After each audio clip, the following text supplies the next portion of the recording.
किताब मुकद्दस में से सलातीन की दूसरी किताब के 7वें बाब की तिलावत। तब अलीशा ने कहा, तुम खुदावंद की बात सुनो। खुदावंद यूँ फरमाता है कि कल इसी वक्त के करीब सामरिया के फाटक पर एक मिस्काल में 1 पैमाना मैदा और 1 ही मिस्काल में 2 पैमाने जौ बिकेगा। तब उस सरदार ने, जिसके हाथ पर बादशाह तकिया करता था, मर्द खुदा को जवाब दिया, देख, अगर खुदावंद आसमान में खिड़कियां भी लगा दे तो भी क्या ये बात हो सकती है? उसने कहा, सुन, तू इसे अपनी आंखों से देखेगा पर उसमें से खाने ना पाएगा। और उस जगह जहाँ से फाटक में दाखिल होते थे 4 कोढ़ी थे।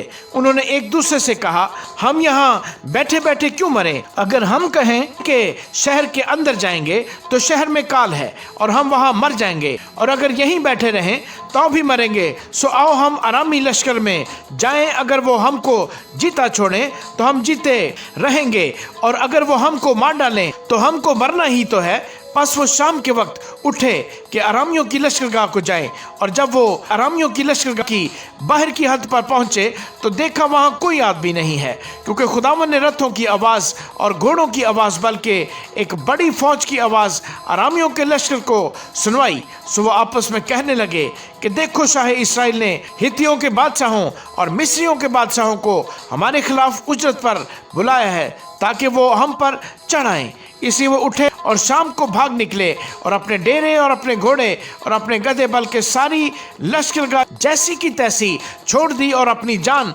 लेकर भागे। चुनाचे जब ये कोढ़ी लश्करगाह की बाहर की हद पर पहुंचे तो एक डेरे में जाकर उन्होंने खाया पिया और चांदी और सोना और लिबास वहां से ले जाकर छिपा दिया, और लौट कर आए और दूसरे डेरे में दाखिल होकर वहां से भी ले गए और जाकर छिपा दिया। फिर वो एक दूसरे से कहने लगे, हम अच्छा नहीं करते।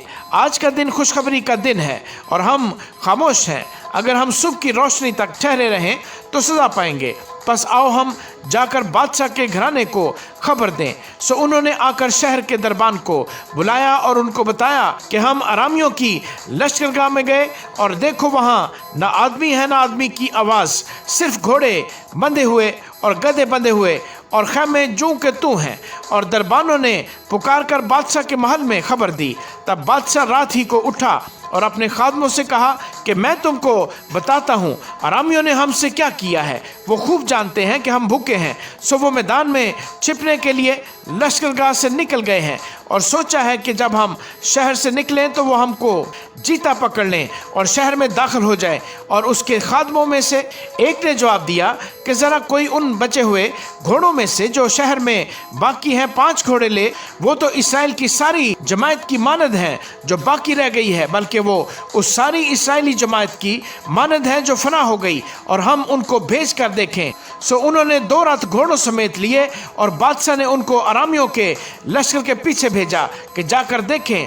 और वो उनके पीछे यरदन तक चले गए, और देखो, सारा रास्ता कपड़ों और बर्तनों से भरा पड़ा था जिनको अरामियों ने जल्दी में फेंक दिया था। सो कासिदों ने लौटकर बादशाह को खबर दी।